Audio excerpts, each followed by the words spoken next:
So ayun guys, magluluto tayo ng kalabasa, no? Ayan. So, pakita ko sa inyo kung anong maganda sa kalabasa, no? So ito guys, yung kalabasa, yung tinanggalan na natin mga buto niya, no? Mga seeds niya. Ito ang maganda sa kalabasa guys, yung medyo bata pa, no? Pag inano nyo ng kuko, yung ginano nyo siya ng kuko nyo, yan, dinin nyo malambot pa, mabaon yung kuko nyo, so batang bata pa, no?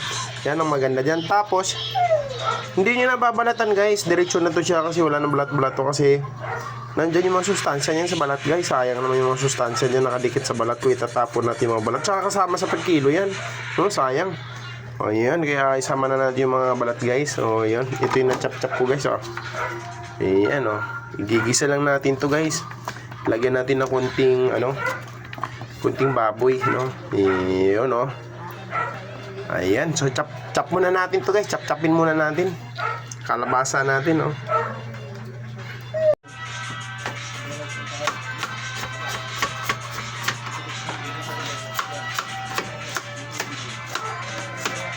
Ito.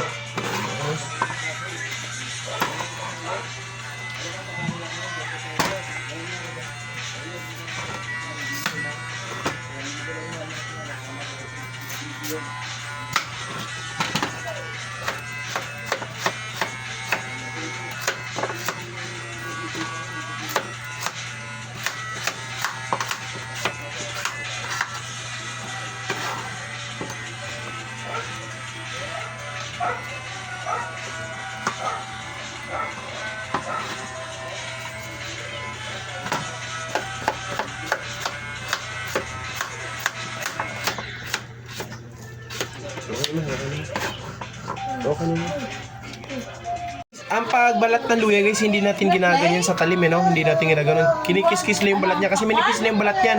Pag iniwa mo, masayang yung luya. So kiskisin na yan, manipis na yung balat, matatanggal na yan. Ayan. Ayan, ganyan lang, oh.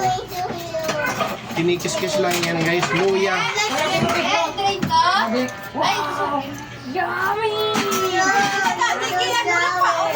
Oh, sorry! Okay ko yun Bakit umiyak siya ba? Kwento ka niya ba? Bakit umiyak? Bakit umiyak? So yun na guys, oh, balat na. Kinikis-kis lang yan, hindi na ininiwa, hindi na dinano ng talim. Kiss-kiss lang ang luya, yun. Okay na, salamat. So yun guys, ang paghiwa na luya natin guys, ay dudurugin natin siya ng pinoy, no? Kasi pag hiniwa lang natin siya ng hiwain malalaki, hindi siya nakakain. Tinatapon lang siya, masasayang yung luya. Kaya kailangan durugin mo siya para masama siya sa pagkain natin. Ay yun, no? Ganun po yung sikreto nun.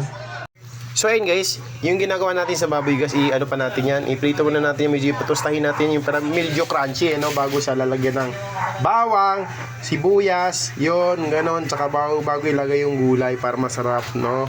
Medyo mantikain natin yung baboy, ayan. Ayan guys, andito yung mga maganda nating kapitbahay. Ayan, hindi lang maganda, mabait pa. Ayan, may dalang walis. Isipin mo guys, sipag niyan, gabi na nagwawalis pa. Ah? Kaya andito yan guys, kasi buong kalsada yun sabi, winawalisan niya. Ayan, oh. Sipag niyan talaga ng kapitbahay namin na yan. So anyway guys, eto nilagay na natin yung bawang, sibuyas, at saka yung luya guys. You know, para ihalo na yun sa baboy, para mabango yung baboy bago siya lagyan ng konting sabaw. Ano, ayan. So ayun, dry na siya guys. So paluto-luto na, ayan. Ito yung mga assistant natin guys. Mag-hi ka yan, assistant natin. Galing pa to guys ng Negros Occidental guys, yung assistant natin. Ito hired natin yan dito sa Manila guys. Malupit yan, magluluto. Ayan, ito pa. Galing naman to sa sa US. Ayan, oh. Ayan, yan, oh. Yan yung dalawang magkapitbahay guys na masisipag, nagwawalis sa ibang kalsada. Ayan. Ayun, oh. Dapat ibit-bit mo daspan na malaki sa kanya, walis. Ayan. Oo, walis. Ay, nagdadaspan yung nagwawalis ng gabi. Pero, oy, sabi ng mga matatanda, bawal daw magwalis sa gabi. Oo, tabi nyo na yan, tabi nyo na yan. O, ayan. Hindi pala niyan pangwalis yan guys, panghampas pala yan. Ayun, oh. So, ni guys, lalagyan na natin yung kalabasa guys, yan, no? Yan. Kailangan guys, yung kalabasa bago nihiwain, hugasan nyo na siya. Tapos pagkatapos na mahiwa, wag nyo na siyang hugasan kasi matatanggal yung mga protina niya, mga sustansya na yan. Matatanggal. Balatan. Huwag balatan kasi nandiyan sa balat yung Hindi siya magulang. Ayan, oh. Masarap ano, parang Maano yung... Half cook lang.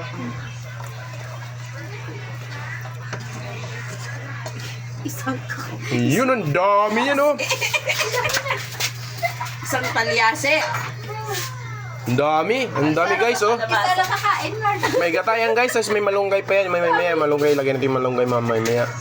Ayan, pakulukuloan natin yan guys para lumubog, bumaba. Ano kay napuno talaga yung kawali namin guys. Ayos namin, Marcy. Ayan, oh. Ay, pag mag-washing ka, Marcy.